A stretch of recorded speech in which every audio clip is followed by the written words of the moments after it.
Good evening friends, स्वागत है आपका आपके प्लेटफॉर्म RW सिविल सर्विसेज पर। और मैं हूं डॉक्टर संजन कुमार। सभी बच्चे जल्दी जुड़ेंगे ताकि क्लास प्रारंभ की जा सके। ध्यान रखिएगा, यह क्लास आपकी 1 घंटे की होने वाली है आज के लिए, मंगलवार को, इसलिए कि दूसरी क्लास आपकी प्रारंभ होने वाली है। जो यूट्यूब पर क्लास चलती है ठीक 7 बजे, तो केवल 1 घंटे की क्लास लेंगे। कल सुबह फिर आते हैं, जैसे क्लास चल रही थी एज यूजुअल वैसा चलता रहेगा। धीरे धीरे सही, लेकिन हम लोग अब मध्यकालीन भारत को समाप्त करने की दिशा में आगे बढ़ रहे हैं। गुड इवनिंग सभी बच्चों को। और केवल मंगलवार के दिन आज होता है। चलिए, प्रणाम और वेरी गुड इवनिंग। आशा करता हूं कि सभी बच्चे स्वस्थ होंगे और अच्छे से आप पढ़ रहे होंगे। सैफानाज, अनामिका दुबे, ठीक है बच्चे। सुमित यादव जी, अभी तक कोई दिक्कत तो नहीं? शुरुआत करें।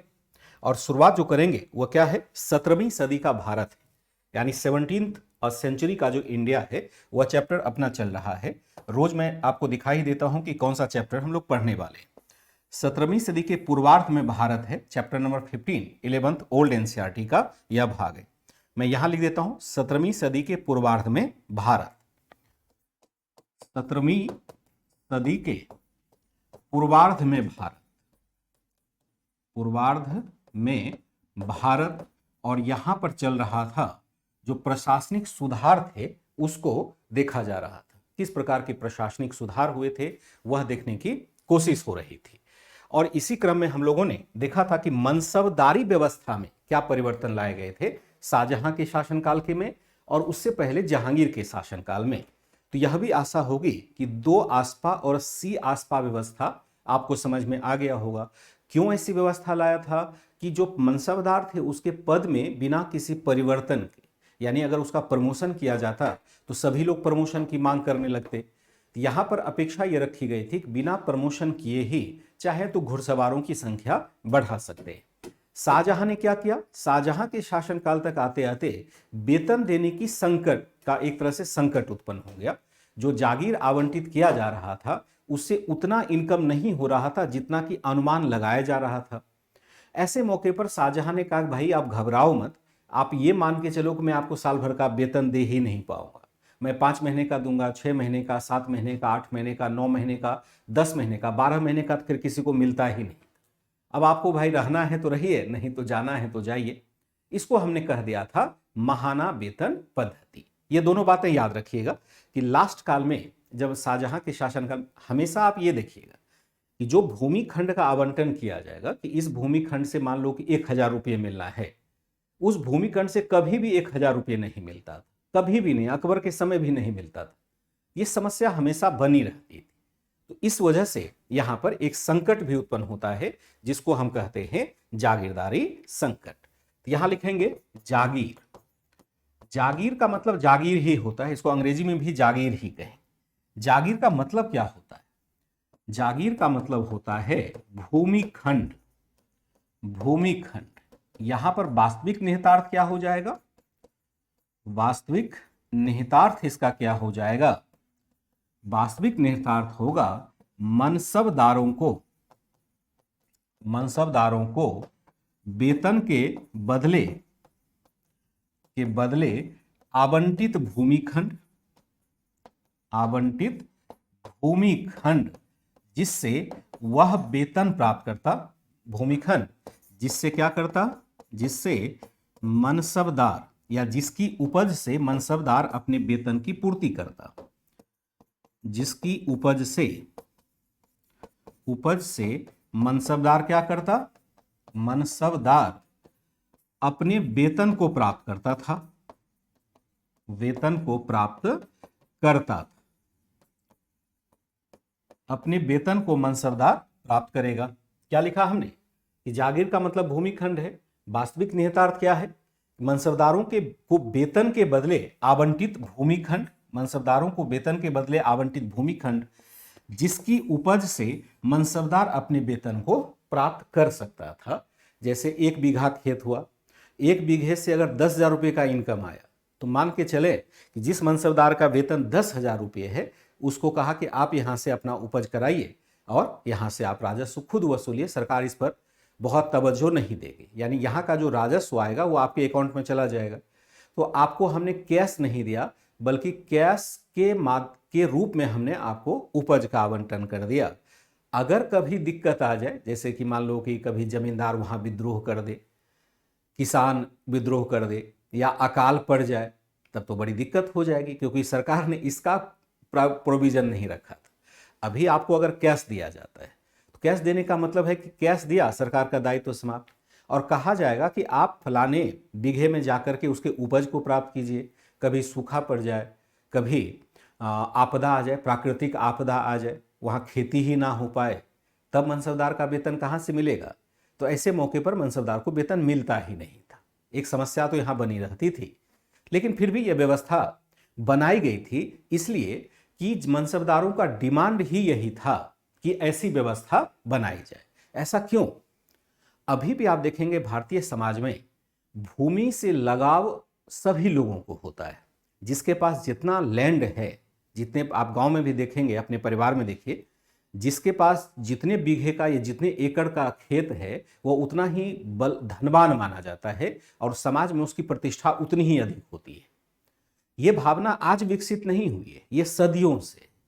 जिसके पास लैंड होता है वह अधिक पावरफुल माना जाता है, वह बड़े घर का माना जाता है, जमींदार माना जाता है। ये जो भावना थी कि मैं जमींदार कहलाऊं, इसकी वजह से लोग नकद के जगह भूमिखंड में ही वेतन प्राप्त करने को प्राथमिकता देते थे। अकबर ने एक बार चाहा भी था कि जो छोटे मनसबदार हैं उसको कैश में वेतन दे दे, लेकिन कैश में लेने के लिए तैयार भी लोग नहीं था। भले घाटा हो रहा था, लेकिन कैश में लेने के लिए तैयार नहीं था, क्योंकि एक भावना है कि बड़ा हम बने, बड़ा भूमि मालिक कहलाए।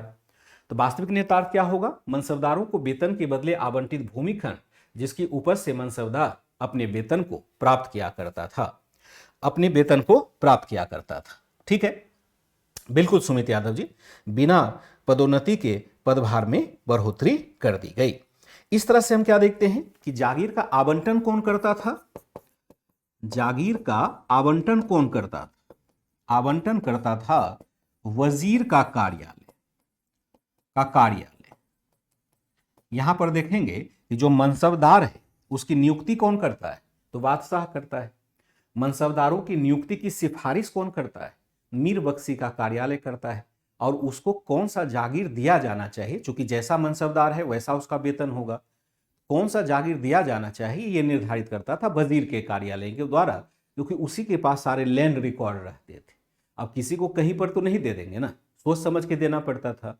और प्रयास ये किया जाता था, यहां तो नहीं, आपको एनसीईआरटी में लिखा गया है कि प्रयास किया जाता था कि मनसबदारों को दूर क्षेत्र का लैंड दिया जाए, बगल वाला, घर के बगल वाला ना दिया जाए, नहीं तो उसके विद्रोही होने की संभावना रहेगी। अब कोई प्रशासक है राजस्थान का और उसका लैंड कहाँ है? काबुल में जाकर के है।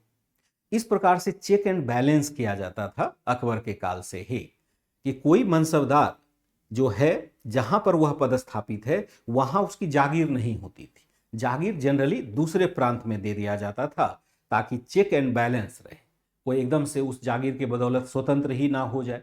एक बहुत अच्छी व्यवस्था बनाई गई थी और मनसबदारों को कंट्रोल करने का एक बहुत बेहतर साधन था।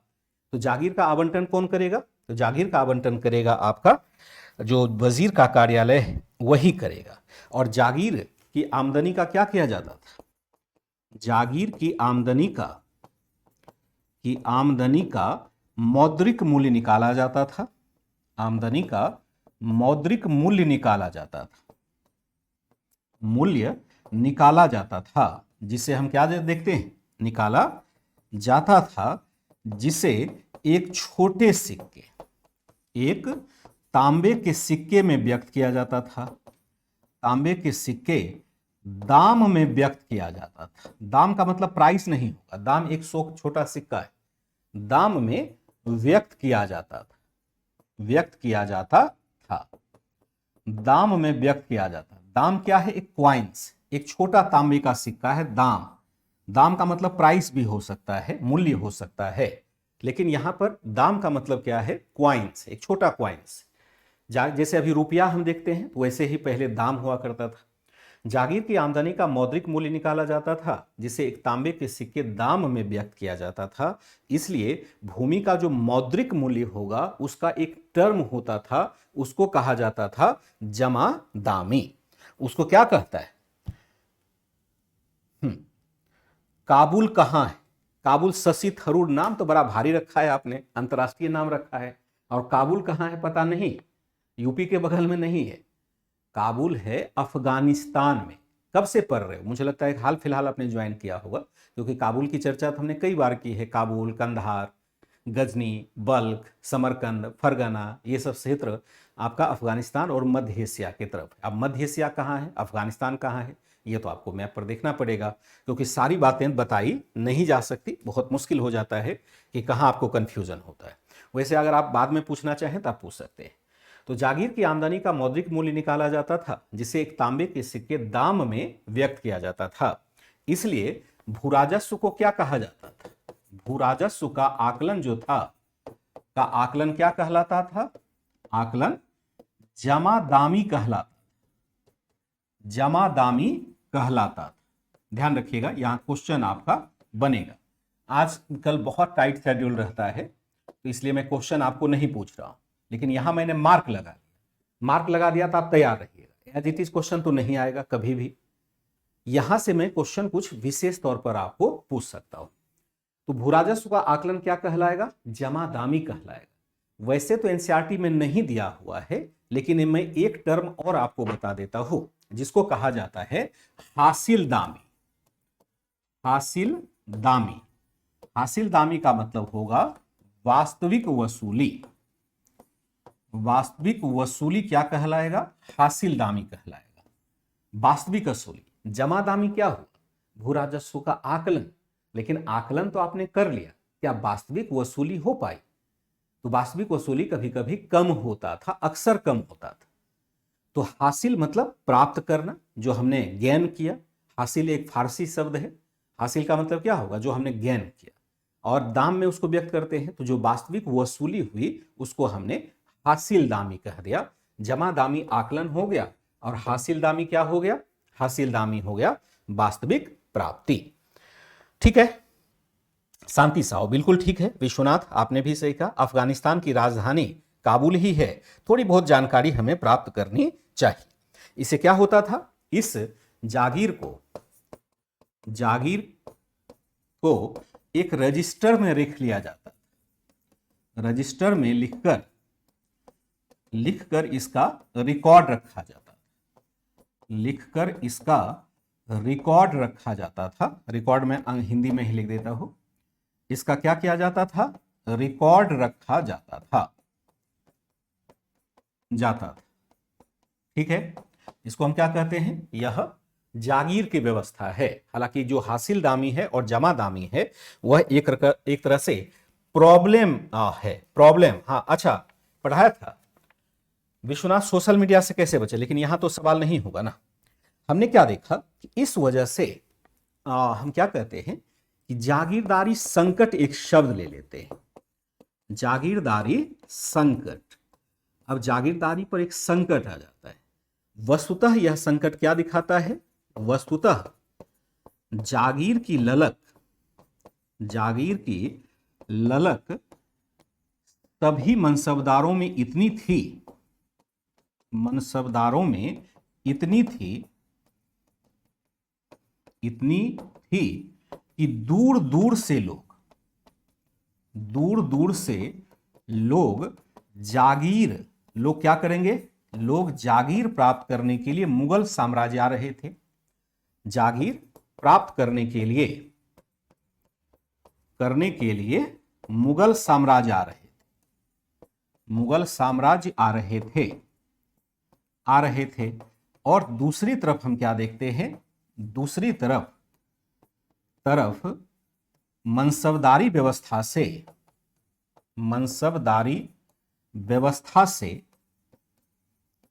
से अफगान तथा मराठे भी जुड़ रहे थे।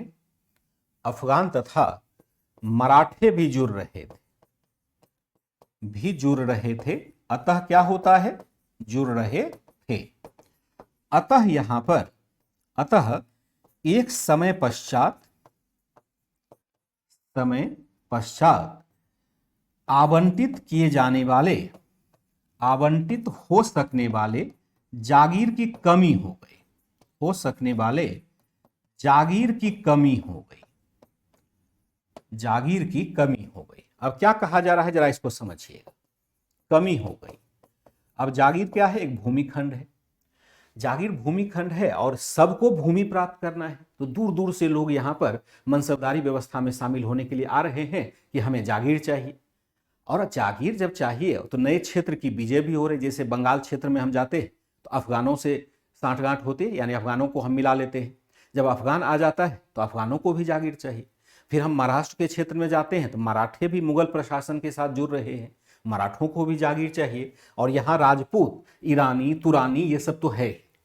अब इतने सारे वर्ग आ गए कि सबको जागीर चाहिए। मनसबदार की संख्या, मतलब आप समझिए नौकरशाह की संख्या बहुत बड़ी हो गई।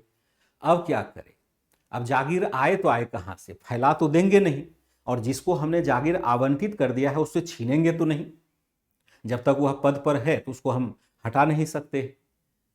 तो अब यहां पर एक भारी समस्या आ गई कि जागीर अब अपने पास है ही नहीं। जागीर की संख्या कम हो गई, मनसबदार अधिक हो गया, जागीर की संख्या कम हो गई। इस स्थिति को हम एक जागीरदारी संकट के रूप में जानते हैं कि जागीर हमारे पास नहीं है, आवंटित होने वाले जागीर नहीं।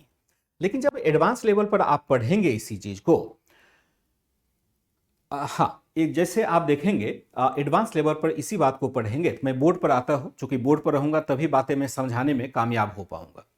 तो एडवांस लेवल पर पढ़ेंगे तो एक तो जागीरदारी संकट ये है कि अब भूमिखंड है ही नहीं। जो भूमिखंड है सब आवंटित कर दिया, अब नया भूमिखंड कहाँ आएगा? क्योंकि नए क्षेत्र की विजय तो हो ही नहीं सकती है, हमने मैक्सिमम प्रसार कर लिया। दूसरी समस्या ये है कि सभी जागीर से इनकम भी नहीं प्राप्त हो रहा है। बहुत सारे जागीर पर जो जमींदार वगैरह हैं वो हावी हैं, वहां से पैसा वो आने ही नहीं देता है, और उसके लिए हमेशा सैनिक अभियान करना पड़ता है। सैनिक अभियान किसके खर्चे? जागीरदार के खर्चे पर सेना रखना पड़ेगा। जब तक वहां मार कुटाई नहीं करते थे जमींदारों को, तब तक वो पैसा देता नहीं था। तो अधिकांश मनसबदार वैसा जमीन लेना ही नहीं चाहता था जहां पर कि अशांति बनी हुई हो। अधिकांश जमींदार उस क्षेत्र में जाना ही नहीं चाहता था, कहता ना वो जागीर नहीं चाहिए। जैसे अभी आपका आईएएस का पोस्टिंग हो जाए, तो आईएएस का पोस्टिंग आपको करना है तो राज्य में करना है, तो आप नॉर्थ ईस्ट जाना ही नहीं चाहेंगे, अगर वहां बहुत अशांति है नहीं जाएंगे। साउथ जाना ही नहीं चाहेंगे, आपको लगेगा दिल्ली यूपी सब मिल जाए तो ज्यादा बढ़िया रहे। उसी तरह से मनसबदार भी चाहते थे कि हमें वही जागीर मिले जहां से कि इनकम सही तरीके से हो रहा है, और जहां हम कष्ट में इनकम प्राप्त करेंगे वह जागीर मुझे नहीं चाहिए। तो हर जागीरदार चाहता था कि वैसे जगह पर जागीर लें, अब वैसे भी जागीर कम है। तो जमींदारों या जागीरदारों की जो मनसा थी वो अच्छे जागीर प्राप्त करने की थी, जबकि मुगल शासन के पास जागीर है ही नहीं। इसको हम कहते हैं जागीरदारी संकट। दो रूपों में उत्पन्न होता है, प्रशासनिक आर्थिक संकट था, इसको हम क्या कहेंगे? जागीरदारी संकट। तो एक जागीरदारी संकट यहां पर खड़ा हो जाता है, खास करके जब मराठे वगैरह शामिल होते हैं। इस वजह से क्या होता है? इस वजह से लंबे काल तक मनसबदार क्या होते थे? मनसबदारों को जागीर का आवंटन ही नहीं हो पाता, तो जागीर का आवंटन ही नहीं हो पाता था, आवंटन ही नहीं हो पाता। लंबे समय तक जागीर का आवंटन ही नहीं हो पाता। अब क्या कहेंगे? फिर मनसबदार क्या करेगा? कुछ तिक्रम लगाएगा, कुछ दिक्कत उसके पास है, उसको तो पैसा चाहिए, क्योंकि रहन सहन में ठीक ठाक पैसे की जरूरत होगी। अगर शहरी वर्ग को देखें, अभी मैं अगले चैप्टर में वही पढ़ाने वाला हूँ, जो 16वीं सदी 17वीं सदी का जो समाज वगैरह था, ये चैप्टर तो यहाँ फिनिश हो जाएगा। इसके बाद जो समाज आएगा वही मैं पढ़ाने वाला हूँ, और देखेंगे कि जो नगरीय जनसंख्या है और जो ग्रामीण जनसंख्या है उसका रहन सहन कैसा था। वैसे तो डायरेक्ट यहाँ से कोई सवाल वगैरह नहीं बनते हैं, इस चैप्टर को चाहें तो स्किप कर सकते हैं, लेकिन जब पढ़ रहे हैं तो और फाउंडेशन की तरह ही इसको पढ़ रहे हैं तो क्यों ना थोड़ा वो भी नॉलेज ले ही लेते हैं। 2-4 पेज बढ़ेगा यही ना, लेकिन संतोष मुझे ये होगा कि आपने कम से कम एक क्रमबद्धता से पूरा सिलेबस देखा। तो आशा करता हूं कि आपने मनसबदारी व्यवस्था समझा होगा, आशा करता हूं कि आपने जागीर व्यवस्था समझा होगा, और आशा यह भी है कि जागीरदारी संकट समझा होगा। एक बार कंफर्म करेंगे कि जागीरदारी संकट आपने समझ लिया है या नहीं समझ लिया है। तो जागीरदारी संकट क्या है, इसको आपने समझ लिया है या नहीं समझ लिया है? हाँ, बता दिए हैं। यूपीएससी के हिसाब से चल रहा है, बिल्कुल यूपीएससी के हिसाब से चल रहा है। अब यूपीएससी, इसमें कोई दिक्कत नहीं है। Shashi Tharoor is MP of Congress party, लेकिन यहां तो शशि थरूर को काबुल के बारे में पता नहीं है। क्या यहां तक बातें क्लियर है? एक बार कंफर्म कर देंगे, क्योंकि जागीरदारी संकट अगर समझ जाएंगे, क्योंकि ये चैप्टर यहां फिनिश हो रहा है, तो मैं दूसरे चैप्टर पर शिफ्ट करूंगा, तो उससे अच्छा है कि पहले एक बार, क्योंकि ये देखो क्रिटिकल टर्म है जागीरदारी व्यवस्था में, और भी बहुत सारी बातें हैं जो हमें एडवांस लेवल पर फाउंडेशन में पढ़ना होगा, क्योंककि अगर वह समझाने की कोशिश भी करेंगे तो अभी बच्चे नए हैं यहाँ, वो सारी बातें नहीं समझ पाएंगे। तो जागीरदारी में लगभग अभी 30-40% बातें ऐसी है जो मैं आपको नहीं बता रहा हूँ, क्योंकि एनसीईआरटी समर्थन नहीं करता है। लेकिन आगे में एडवांस लेवल में, या जो फ्री क्लास आपकी मध्यकालीन भारत की यूट्यूब पर चलनी है मेरे द्वारा ही, उसमें मैं इसको विस्तार में करूंगा। बहुत मजेदार चीज है, एक बार समझ विकसित होगी फिर आपको परेशानी कभी भी नहीं होगी। क्लियर है? चलिए, बहुत बढ़िया है। इसके बाद हम क्या देखते हैं कि इसके बाद थोड़ी सी और भी जानकारी ले सकते थे, जैसे सेना का संगठन कैसे बनता है। तो सेना का संगठन, अगर मुगल सेना को देखें तो तकरीबन वही व्यवस्था है जैसा कि पहले से चली आ रही है। एक तो केंद्रीय सेना होती है, और दूसरा मनसबदारों के द्वारा जो नियुक्त सेना है, जिसको हमने सवार के माध्यम से देखा था, वह सेना है। दोनों मिलकर के लड़ाई में जाता है। कुछ जो क्षेत्रीय शासक हैं, जो स्थानीय मान लो स्वायत्त शासक हैं, वह भी सैनिक सहायता कर देगा। जैसे आप राजपूत शासक को देखिएगा, जैसे आप मान सिंह को देखते हैं, मान सिंह मारवाड़ का शासक है। मान सिंह को देखेंगे तो वह एक मनसबदार भी था, अकबर का मनसबदार है, लेकिन वह एक क्षेत्र का राजा भी तो था ना। मारवाड़ जो जोधपुर का क्षेत्र है, वहां का वो राजा भी तो था। तो वह एक स्वायत्त राजा हुआ, यद्यपि वह मनसबदार है। तो ऐसे मनसबदार जो कहीं ना कहीं के राजा हुआ करते थे, उनके साथ विशेष ट्रीटमेंट किया जाता था। नॉर्मल मनसबदार नहीं, वो बड़े विशेष मनसबदार हो जाते थे, क्योंकि वह किसी क्षेत्र का राजा भी है। ऐसे बहुत तेरे राजा मिल जाएंगे मनसबदार। जैसे एक समय आप देखिएगा, शिवाजी जो मराठा सरदार है, उन्होंने भी मनसबदारी व्यवस्था में अपने बेटे को शामिल करवाया था जब पुरंदर की संधि हुई थी। तो आगे चैप्टर आएगा तो मैं उसको बताऊंगा। तो बहुत सारे शासक स्वायत्त रहते हुए स्वतंत्र तो नहीं हो सकते हैं, यानी अकबर की अधीनता स्वीकार करते हैं, उनका अपना पद बना रहता है, उनके क्षेत्र बने रहते हैं, और जो उनका क्षेत्र होता है उसको फिर वहां जागीर का आवंटन नहीं होता है, क्योंकि वह राजा का है तो राजा का ही रहने दिया जाता है। एक अच्छी व्यवस्था यहां पर बनाई गई थी। अब जरा चलते हैं इस चैप्टर की तरफ, जो कहता है आपका कि मुगलों के अधीन आर्थिक और सांस्कृतिक जीवन। मुगलों के अधिक आर्थिक और सामाजिक जीवन, ये वाला चैप्टर हमारा होगा, फिर ये खत्म हो जाएगा चैप्टर। ये मैंने नया ऐड किया था, चैप्टर नंबर 16, मुगलों के अधीन सामाजिक और आर्थिक जीवन। मैं इसको हेडिंग में डाल देता हूं ताकि आपको फिर समझने में दिक्कत नहीं हो। मुगलों के अधीन यहां बहुत डिस्टेंस नहीं लेंगे, अधीन सामाजिक तथा आर्थिक जीवन, आर्थिक जीवन। जो समाज बना है, तो समाज दो जगह आपको पाया जाता है, एक ग्रामीण समाज होगा, एक शहरी समाज होगा। समाज तो समझते हैं ना, समाज का मतलब होता है जिसमें हम अपने परिवार के साथ और विभिन्न कुल खानदान के साथ मिलके रहते हैं। एक समाज में, जो हमारा समाज होता है, जहां आप रहते हैं, चाहे वो शहर में रहें चाहे गांव में रहें, प्रायः गांव के समाज रक्त संबंधी होते हैं, यानी हमारे चाचा ताऊ दादा दादी सब मिलकर के ही उस समाज को बनाते हैं, भले उसका विखंडन होता चला जाए। क्लैन होता है, क्लैन का मतलब होता है एक जातीय गुट, जिसको हम गोत्र व्यवस्था से जोड़ के देखते हैं। आप देखेंगे कि जहां आप रहते होंगे, अगर ग्रामीण क्षेत्र में आप रहते हैं, तो ग्रामीण क्षेत्र में ये बातें अधिक स्पष्ट होगी। जैसे आपके पिताजी दो भाई हैं, तो दो भाई हैं तो एक आप लोग हो गए, और चाचा जी के भी पुत्र और पुत्रियां होंगी, फिर उनका अगर विवाह होगा तो उनके पुत्र पुत्रियां होंगी। इस तरह से बढ़ता चला जाएगा, एक वंश वृक्ष बढ़ता चला जाएगा। और अपने दादा और परदादा को जाके देखिए, पिताजी में तो आपको नजदीक नजर आएगा कि चलो दो चार भाई बहन हैं, लेकिन अगर आप परदादा जो दादाजी से भी बड़े थे, दादाजी के दादाजी को अगर देखें और वहां से वंशावली बना के चलें तो बहुत लंबा हो जाएगा फिर, और वह एक पूरा समाज बना देता है। वह पूरे क्षेत्र में देखेंगे कि आसपास में 10, 20, 50 घर आपके ऐसे होंगे जो आपके दादा और दादाजी के वंशज ही हुआ करते थे, एक तरह से रक्त संबंधी ही हुआ करते थे। ऐसा ग्रामीण क्षेत्र में जनरली समाज ऐसा ही बना होता है। तो जिस समाज की हम बात करते हैं उसको दो वर्गों में विभाजित किया जा सकता है। एक ग्रामीण क्षेत्र का समाज, जहां हम रक्त संबंधों के आधार पर बना हुआ समाज देखते हैं।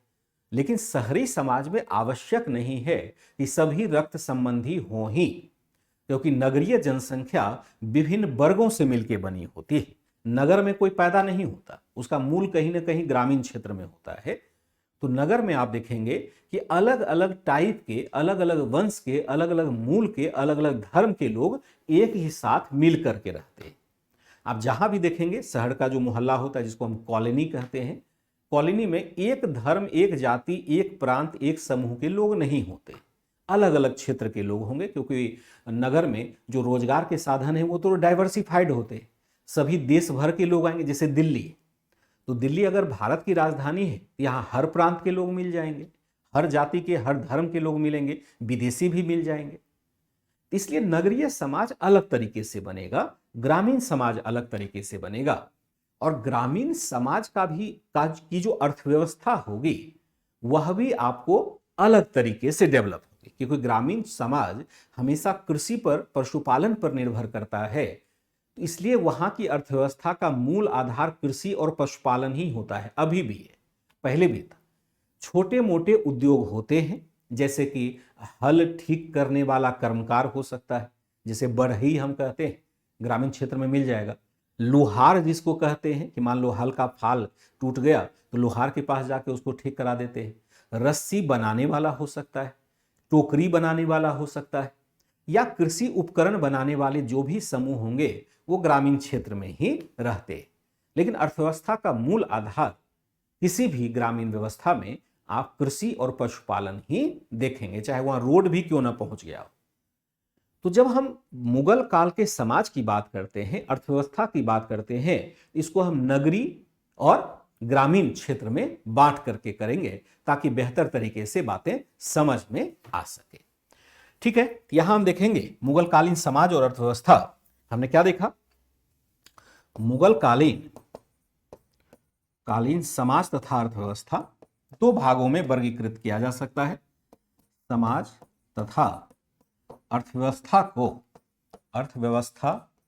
का वर्गीकरण दो भागों में किया जा सकता है।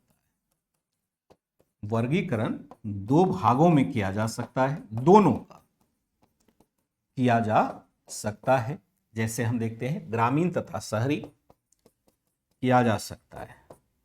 पहला जो हो जाएगा वह होगा ग्रामीण समाज अथवा अर्थव्यवस्था अलग अलग पढ़ेंगे लेकिन। और दूसरा जो हो जाएगा वह होगा नगरीय समाज तथा अर्थव्यवस्था। आप लोग ये बताएंगे सभी बच्चे कि जो मैं आपके समाज का जब मैं आपको उदाहरण दे रहा होता हूं तो क्या आप अपने समाज को मेरी नजरों से समझ पा रहे होते हैं या नहीं पा रहे होते हैं? अगर आप ग्रामीण क्षेत्र या शहरी क्षेत्र में रहते हैं तो कुछ दिमाग सामाजिक संपर्क के साथ जुड़ता है या दिन भर मोबाइल में ही खोए रहते हैं, कान में लीड लगाया, मोबाइल में खोए रहे, बाहर में कौन आया नहीं आया, किस प्रकार के कारीगर हैं, किस प्रकार के कृषक हैं, कृषकों को क्या दिक्कतें हो रही है, हमने बैलगाड़ी चलते देखा या नहीं देखा। क्या ये मोबाइल की दुनिया ने क्या हमें इस स्तर पर विजुलाइज करने से रोका है या नहीं रोका है? क्या आप अपने समाज की संरचना को समझ पाते? आप सोच करके देखिए, आपके समाज में कितने प्रकार के लोग रहते हैं? क्या एक ही जाति से निर्मित समाज है? क्या एक ही जैसा सभी लोग हैं? नहीं है। क्या समाज में ऊंच नीच का भेदभाव है? या क्या समाज में अमीरी गरीबी का भेदभाव है? क्या किसी के घर छोटे हैं, फूस के घर हैं? क्या किसी के घर बहुत कई मंजिला मकान बना हुआ है? किसी के पास बैलगाड़ी है तो किसी के पास बहुत बड़े मोटर गाड़ी है? किसी के पास साइकिल है, किसी के पास बाइक है। क्या आपने समाज में उतार चढ़ाव को देखा है? जरूर देखा होगा, बस आपने महसूस किया हो या ना किया हो। महसूस कीजिए उस चीज को, क्योंकि जब हम अपने इतिहास की बात करते हैं तो वह असल में वर्तमान से जुड़ा हुआ होता है। यानी वर्तमान की जो घटनाएं हो रही होती है और वही घटनाएं जो पहले घटित हो चुकी है वही पढ़ना इतिहास है। इतिहास कोई नया चीज नहीं है ना। आज जो चीज हम पढ़ रहे हैं 100 साल के बाद वो इतिहास हो जाएगा। तो हम पुरानी घटनाओं को इतिहास के दौरान पढ़ते हैं और कुछ नया चीज यहां हमें नहीं पढ़ना होता है। समझ पा रहे हैं? हाँ, सभी को देखते हैं मंजू निसार। तो इसलिए सारी बातों को ध्यान से आप देखिएगा, क्योंकि तब बातें समझ में आएगी और पुराने मतलब उसका सीक्वेंस आप समझ पाएंगे। तो मुगल कालीन समाज तथा अर्थव्यवस्था का वर्गीकरण दो भागों में किया जा सकता है, ग्रामीण समाज या अर्थव्यवस्था, नगरीय समाज या अर्थव्यवस्था। अगर हम देखें जीवन स्तर ग्रामीण क्षेत्र में कैसा था, जीवन स्तर ग्रामीण क्षेत्र में अगर देखें कैसा होगा, अभी कैसा है वैसा ही होगा। अभी क्या देखते हैं, ग्रामीण क्षेत्र का जीवन स्तर क्या शहरी क्षेत्र के जीवन स्तर जैसा है? नहीं है। ग्रामीण क्षेत्र में अभी भी हम बहुत कमतर जीवन स्तर देखते हैं नगरीय समाज की तुलना में। वहां पर आपको गरीबों की संख्या अधिक मिलेगी। कम संसाधन में रहने वाले लोगों की संख्या ग्रामीण क्षेत्र में अधिक मिलेगी। वैसे जो शहरी गरीबी होती है ना, वो बहुत ही जालिम है। मतलब ग्रामीण क्षेत्र में तो आप रोटी नमक भी खा करके रह सकते हैं, और शहरी क्षेत्र में अगर आपने कोई काम धंधा नहीं किया तो आपको भीख ही मांगना पड़ सकता है। तो ग्रामीण अर्थव्यवस्था थोड़ी सी स्टेबल है। हो सकता है वहाँ सुविधा नहीं हो, लेकिन ग्रामीण अर्थव्यवस्था फिर भी स्टेबल है। इसलिए आप देखिएगा कि जब कोरोना का दौर आया था, आप लोग हो सकता है कभी 3-4 साल पहले की स्थिति को समझ पाए, क्योंकि अभी हाल फिलहाल में एक बार कोरोना का दौर आया था और कोरोना के दौर के दौरान हमने देखा था कि लॉकडाउन लग गया था शहरों में, ग्रामीण क्षेत्र में भी। तो शहरों से सभी लोग भाग करके कहाँ चले गए? जिसका घर था वो भी भाग करके गांव चले गए। सब लोग गांव जाना चाहता था, अब मुझे गांव जाना है, अब मुझे शहर में नहीं रहना है। क्यों? क्योंकि यहां पर कोई उपाय ही नहीं है रहने का। बिना कमाए यहां पर आप खा ही नहीं सकते। ग्रामीण क्षेत्र में कृषि कार्य करके, मनरेगा मजदूरी करके कम से कम रोटी नमक तो खा ही लेंगे, और जिसके साथ आप रह रहे हैं वह आपसे प्यार से पेश भी आएगा। नगरीय क्षेत्र में हिराकत की भावना होती है। यहां अमीरी गरीबी का भेद बड़ा जटिल होता है। ग्रामीण क्षेत्र में अगर अमीर है भी तो भी वह उतना डिस्क्रिमिनेट गरीबों को नहीं करता है जितना कि शहरी क्षेत्र में देखते हैं। शहरी क्षेत्र में तो हेट अधिक, आपको घृणा अधिक मिलेगा बनिस्बत ग्रामीण क्षेत्र के। लेकिन यह मत समझिएगा कि सारी सुविधा ग्रामीण क्षेत्र में ही अच्छी है। हमने क्या देखा, वैसे जितने भी यूरोपीय यात्री हैं, जितने भी यूरोपीय यात्री मुगल काल में आए, उन्होंने क्या किया? उन्होंने मुगल काल को समृद्ध काल बनाया। उन्होंने मुगल काल को या मुगल काल की समृद्धि की चर्चा की है। सबों ने कहा है कि मुगल काल बहुत समृद्ध था, समृद्धि की चर्चा की है तथा हालांकि उनका आकलन किसके था? आकलन सामान्यतया उच्च वर्गों के लिए था, निम्न वर्गों का रहन सहन लिए था। निम्न वर्गों का रहन सहन बहुत दयनीय था। निम्न वर्ग क्या थे? निम्न वर्ग प्रायः बेहद अभाव में जी रहे थे। निम्न वर्ग प्रायः बेहद कम संसाधनों में अपना जीवन यापन करते थे। जीवन यापन बहुत कम संसाधनों में करते थे। जो उच्च वर्ग के लोग थे वो तो उनके पास संसाधनों की कमी नहीं थी, लेकिन जो निम्न वर्ग होगा उसका जीवन यापन बहुत ही था, बहुत ही नीचे का था, निम्न दर्जे का था। प्रायः सभी यात्रियों में हमने क्या देखा कि हम क्या देखते हैं कि प्रायः सभी यात्रियों ने विवरण दिया है, प्रायः सभी लेखकों ने ग्रामीण लोगों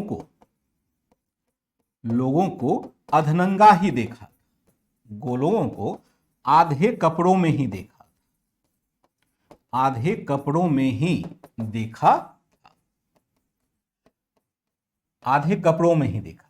तथा अगर ग्रामीण क्षेत्र में रहते हैं तो आप भी अभी देख सकते हैं, जो पुरुष सदस्य होता है वो कमर के नीचे तो वस्त्र पहनते हैं अगर खेती करने के लिए जा रहे हैं तो, और कमर के ऊपर प्रायः वस्त्र अगर किसान है तो वो नहीं पहनते। क्यों? क्योंकि खेती करने में बहुत परिश्रम की जरूरत होती है और उसमें पसीने से वस्त्र तुरंत भीग जाता है। कोई एसी में बैठ करके काम तो करना नहीं है, वहां कठिन श्रम करना होता है। इसलिए आप देखेंगे पुरुष सदस्यों को जनरली ऊपर का वस्त्र पहनते हैं या बहुत कम पहनते हैं या पूरा ढका हुआ तो बिल्कुल नहीं होता है। इसलिए जितने भी विदेशी यात्री आते हैं वो कहते हैं ये लोग अधनंगा ही, मतलब आधा ही वस्त्र पहनता है, आधा बॉडी ढकने के लायक उसके पास पैसा ही नहीं। बहुत सारे लोग इसलिए भी नहीं पहनते हैं कि पसीने में कपड़ा भीगेगा, वो क्या होगा, तुरंत खराब हो जाएगा, जल्दी सड़ जाएगा, अब फिर नए कपड़े सिलाने का उनके पास पैसा होता नहीं।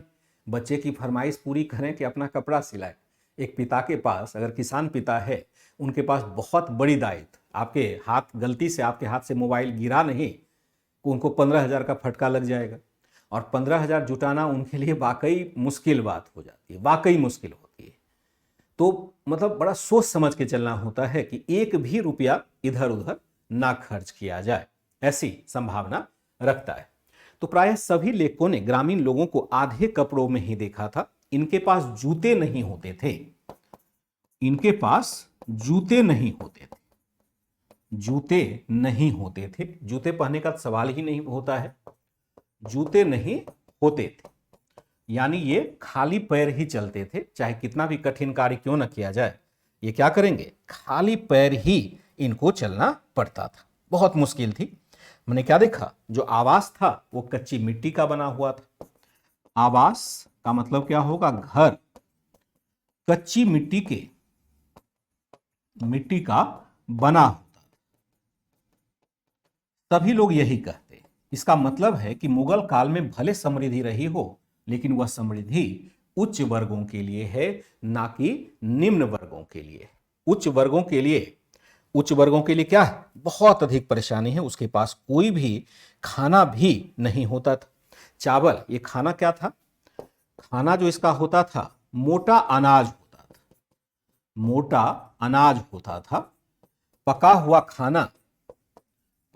खाना क्या करते थे, खाना केवल रात में ही खाते थे, रात में एक बार ही खा पाते थे, एक बार ही खा पाते थे, एक बार ही खा पाते थे, यानी पका हुआ खाना हम केवल एक बार खा पाते थे। अभी भी आप किसानों को देखेंगे, सुबह का जो ब्रेकफास्ट है वो पराठा और पूरी सब्जी नहीं खाएगा, वो क्या करेगा कि ऐसा चीज खाएगा जो पहले से रेडीमेड हो, चाहे वो चिरवा हो, चाहे किसी प्रकार का लस्सी टाइप का हो, दूध टाइप का हो। दूध की उपलब्धता तो किसान परिवार में हो जाती है, दूध में मिला करके कुछ खा लेंगे, लेकिन ऐसा नहीं है कि भरपेट अपना पराठा सब्जी रोटी सब्जी बना करके खा रहे हैं। तो अभी भी ग्रामीण समाज में, अब तो ग्रामीण समाज समृद्ध हो गया है काफ़ी हद तक, लेकिन अभी भी दिक्कत है।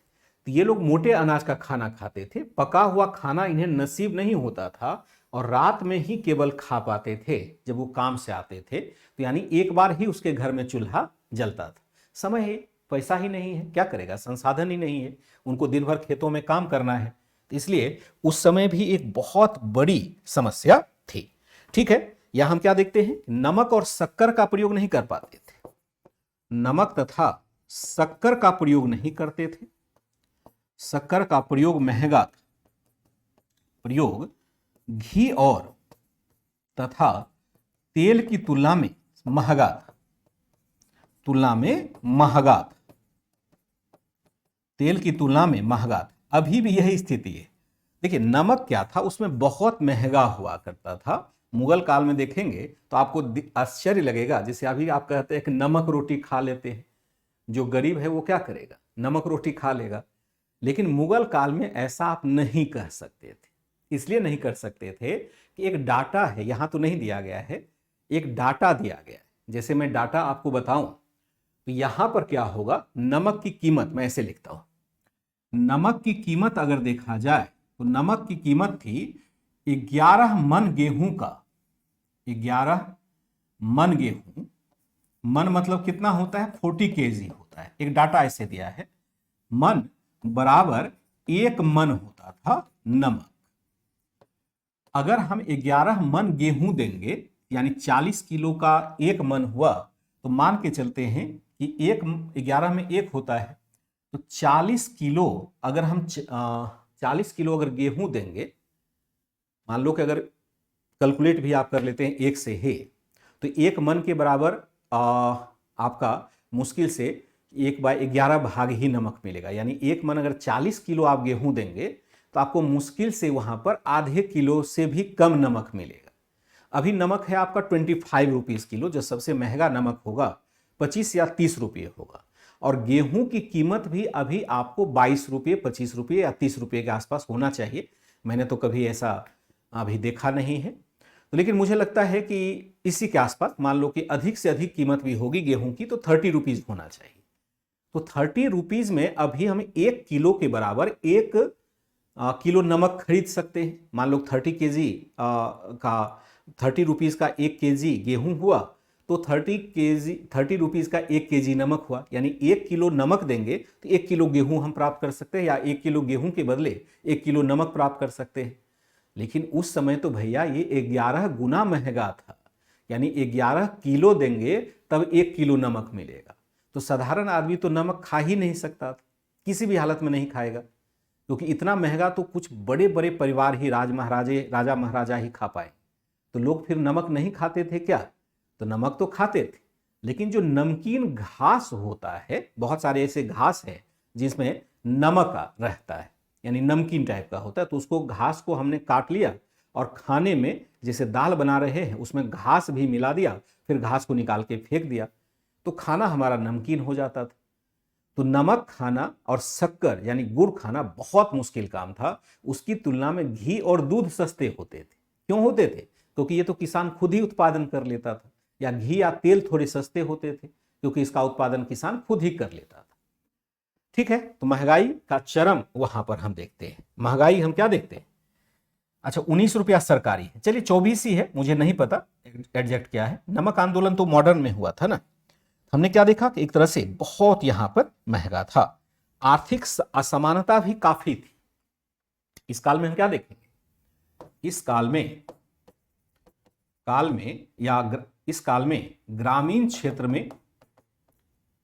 ग्रामीण क्षेत्र में आर्थिक असमानता भी काफी थी। आर्थिक असमानता भी काफी थी और समानता भी काफी थी। जैसे एक वर्ग था, मिलता है, काफी थी। ये क्या होगा? एक वर्ग होगा आपका जिसको हम कामीन कहते हैं। एक वर्ग कौन था? कमीन या कामीन होगा। कमीन क्या है? भूमिहीन मजदूर है। भूमिहीन मजदूर है, कृषि मजदूर, जो प्रायः क्या होते थे? जो प्रायः अस्पृश्य वर्ग से जुड़े होते थे। अस्पृश्य को हम क्या कहते हैं? अछूत वर्ग कहते हैं। वर्ग से जुड़े थे, इनका जीवन तो बहुत बेकार होगा। जुड़े थे क्योंकि यहां भूमिहीन मजदूर जिनके पास अपना लैंड नहीं है और दूसरे लैंड पर जाके इनको काम करना पड़ता है। प्रायः ये अस्पृश्य वर्ग थे, यानी समाज में एक तरह से इनकी स्थिति बड़ी ही दयनीय होती थी। एक दूसरा वर्ग होता था मुजरियान। ये क्या होंगे? छोटे या सीमांत किसान। सीमांत किसान होंगे, यानी एकाध एकड़ वाला होगा किसान। और एक यहां पर मजबूत वर्ग हुआ करता था, उसको कहते थे खुद कास्त। कास्त मतलब खेती होती है, खुद मतलब स्वयं होता है। ये क्या होगा? अमीर किसान होंगे। अभी भी ये तीनों वर्ग आपको दिखाई देगा, अभी भी भारतीय समाज में देखेंगे ये तीनों वर्ग आपको दिखाई देगा। ठीक है, हमने क्या देखा? एक तरह से धीरे धीरे यहां पर ये वर्ग जो है बेहद एक तरह से गरीबी का जीवन जी रहे होते हैं। इस काल में क्या होता है, इस काल में यूरोपीय संपर्क के कारण किसान क्या करने लगे, किसान कुछ नकदी फसल भी उपजाने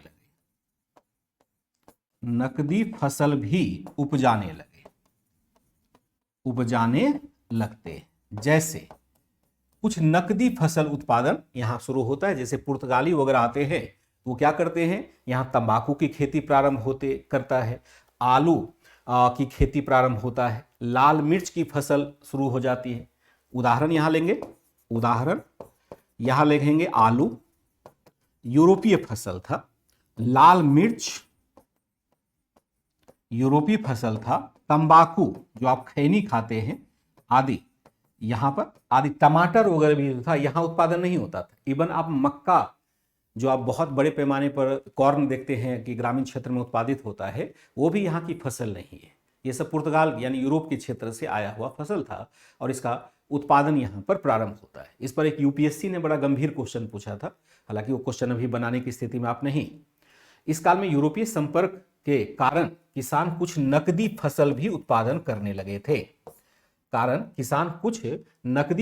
उपजाने लगे थे, जैसे आलू है, लाल मिर्च है, तंबाकू, टमाटर भी आप लिख दीजिए, कोई दिक्कत नहीं है, क्योंकि टमाटर भी अपनी फसल नहीं है, यह बाद में आता है।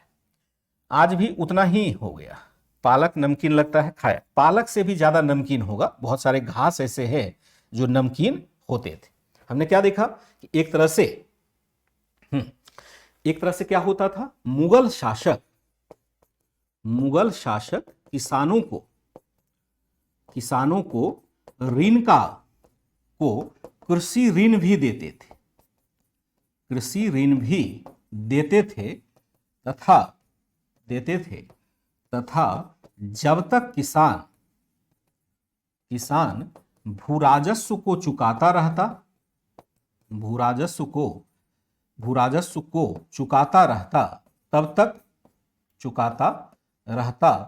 तब तक उसे भूमि से बेदखल नहीं किया जाता। तब तक उसे क्या किया जाता, उसे भूमि से बेदखल नहीं किया जाता था। ये अच्छी बात नहीं किया जाता था। ये अच्छी बात थी कि भूमि छीनना थोड़ा सा वहां पर एक प्रक्रिया कम, किसानों का शोषण तो हो ही रहा है, लेकिन यहां पर लैंड इसका नहीं छीना जाता था।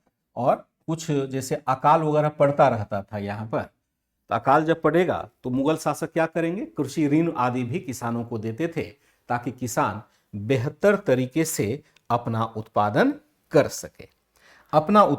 सके। जो ग्रामीण क्षेत्र है वहां पर प्रायः आप देखते हैं कि कामीन लोग रहते हैं, मुजरियान लोग रहते हैं, खुदकास्त आदि लोग रहते हैं, जो प्रायः कृषि व्यवस्था से ही जुड़े हुए खुदकास्त लोग रहते हैं, जो कृषि व्यवस्था से जुड़े हुए। ठीक है, यह है किसानों की स्थिति। अगर इसको हम ले चलें शहरी क्षेत्र में, नगरीय जो व्यवस्था थी वह क्या थी, जरा देख लेते हैं। नगरीय समाज या अर्थव्यवस्था कैसे थी, जरा देख लेते हैं। नगरीय समाज या हम कहें अर्थव्यवस्था कैसी थी। शहर के निवासी कौन थे, जो नगर के निवासी थे, कौन होंगे नगर के निवासी, क्या किसान होंगे नगर के निवासी? आप सोचिए, नगर के निवासी कौन थे? नगर के निवासी कौन होंगे? क्या किसान होंगे? नहीं। कौन होंगे? राज्य अधिकारी होंगे। राज्य अधिकारी यही रहते हैं ना। और कौन होंगे? व्यापारी। और कौन होंगे? सैनिक। और कौन होंगे? विदेशी भी हो सकते, विदेशी, शिल्पी आदि। अगर नगरीय जनसंख्या को देखा जाए तो अभी भी यही होगा, यही सब लोग रहते हैं। कुछ हद तक अभी आप श्रमिक को भी जोड़ लीजिए, जो श्रम करने का कार्य करता है, संसाधन तो उसके पास बड़े कम होते, लेकिन नगरों में ही रहता है। नगरीय जनसंख्या का एक बड़ा भाग श्रमिकों से बना होता है। तो मूलतः जो अर्थव्यवस्था का आधार तैयार करता है वह शहरी अर्थव्यवस्था का वह उस वर्ग के द्वारा ऐसा आधार तैयार किया जाता है जिसके पास परचेजिंग कैपेसिटी हो या नगर में जो उत्पादन प्रक्रिया में भाग लेता हो। जैसे आप देखिएगा राज्य अधिकारी, इसके पास परचेजिंग पावर है, ये हर सामान खरीद करके अपना काम चला लेता है। तो इसके डिमांड के लिए हम व्यापार करते हैं, क्योंकि नगर में तो उत्पादन खाने का तो नहीं हो रहा है, खाना ग्रामीण क्षेत्र से आएगा, सब्जी है, दूध है, ये कहाँ से आएगा? ग्रामीण क्षेत्र से आएगा, ये व्यापार की प्रणाली होगी। फिर व्यापारी होता है जो व्यापार कर रहा है इन सभी चीजों की आपूर्ति करने के लिए। सैनिक अनिवार्यतः शहर में रहेंगे ही रहेंगे, विदेशी भी रहेंगे, शिल्पी रहेंगे जो किसी चीज का उत्पादन कर रहा है। नगर के निवासी प्रायः यही लोग होंगे। ग्रामीण क्षेत्र में हम किसानों को देखते हैं और नगरीय क्षेत्र में हम क्या देखते हैं कि यहां पर आपका ये लोग थे। लेकिन यहां ध्यान रखिएगा, इसके बावजूद नगरों की बड़ी जनसंख्या, इसके बावजूद नगरों की बड़ी जनसंख्या किससे बनी हुई थी? इसके बावजूद नगरों की बड़ी संख्या किससे बनी थी? संख्या गरीबों से ही बनी हुई थी, गरीबों से ही बनी हुई थी, जिनमें श्रमिक, जो कुशल अकुशल दोनों हो जाएगा। उपरोक्त के बावजूद ये बड़ी जनसंख्या नहीं है, केवल 10% है अभी भी शहरों में जो उच्च अधिकार प्राप्त हैं। बाकी अभी भी शहरों में आप देखेंगे बड़े पैमाने पर गरीब लोग रहते हैं, जिनमें कौन होगा? जिनमें आपका श्रमिक हो जाएगा, नौकर हो जाएगा, नौकर और छोटे कारीगर हो जाएंगे, जिसमें कारीगर आदि शामिल थे। ये क्या है? नगरीय जनसंख्या का आधार।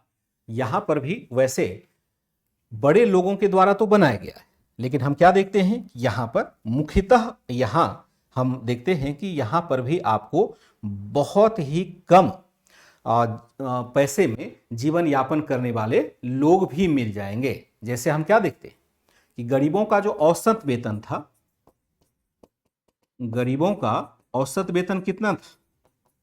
औसत वेतन 2 रुपये मासिक था, 2 रुपये मासिक था।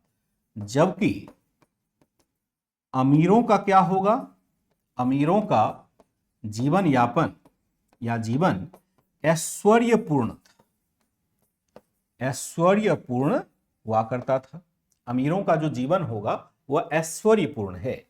गरीबों का औसत वेतन केवल 2 रुपये का था, 2 रुपये का था। अब रुपया मतलब क्या होता है? रुपया का मतलब है 2 सिक्का। जो रुपया शेरशाह ने चलाया था ना, 2 सिक्का ही उसको महीने भर में प्राप्त हो पाता था, बस इतना है। और इसी में अगर 5 सदस्यों के परिवार को लेके चलना है तो आप समझ सकते हैं कि उनका जीवन कितना कठिन रहा होगा। लेकिन अमीर जो हैं उनके पास संसाधन की कमी नहीं थी और अभी भी कमोबेश यही स्थिति बनी हुई है, अभी भी कमोबेश यही स्थिति बनी हुई है। ठीक है। हाँ, ग्रिड पद्धति तो यहां नहीं है ना। शिल्पी होता है जो किसी चीज का उत्पादन करता हो, जैसे लुहार है, कर्मकार है या बढ़ई है, ये सब शिल्प मतलब होता है एक तरह से जो क्राफ्ट का निर्माण होता है। जैसे कोई भी प्रोडक्ट बनाते हैं, कलम हम बनाते हैं, जो कलम बनाने वाला है वो शिल्पी कहलाएगा, कपड़ा बनाने वाला शिल्पी कहलाएगा, रथ बनाने वाला शिल्पी कहलाएगा। शिल्प का मतलब होता है नए चीजों की रचना करना। तो यहां पर क्राफ्ट्समैन इसको अंग्रेजी में कहेंगे। क्राफ्ट्समैन भी कहाँ रहेगा? शहरी क्षेत्र में रहेगा। लेकिन इसको थोड़ा अब कल ही आगे बढ़ा पाएंगे, क्योंकि यूट्यूब की क्लास दूसरी अभी 7 बजे शुरू हो रही है और आप में से कुछ बच्चे, एक बच्ची थी वहां पर और 2 थे। एक तो शिवांगी कुशवाहा थी जिसने कहा केवल एक ही गलत हुआ है। पूर्वावलोकन सीरीज चल रहा है जो चैप्टर बाय चैप्टर देख रहे हैं। जैसे आज का प्रश्न है वैदिक काल, जैन धर्म और बौद्ध धर्म से, लगभग 30 क्वेश्चन के आसपास मैंने लिया हुआ है और वह यूपीपीसीएस में कभी ना कभी पूछा गया है। यूपीपीसीएस आरओ में पूछा गया है। तो 30 क्वेश्चन को हम लोग 1 घंटे में डिस्कस करते हैं, आंसर भी बताते हैं और यह भी बताते हैं किस साल की परीक्षा में आया है।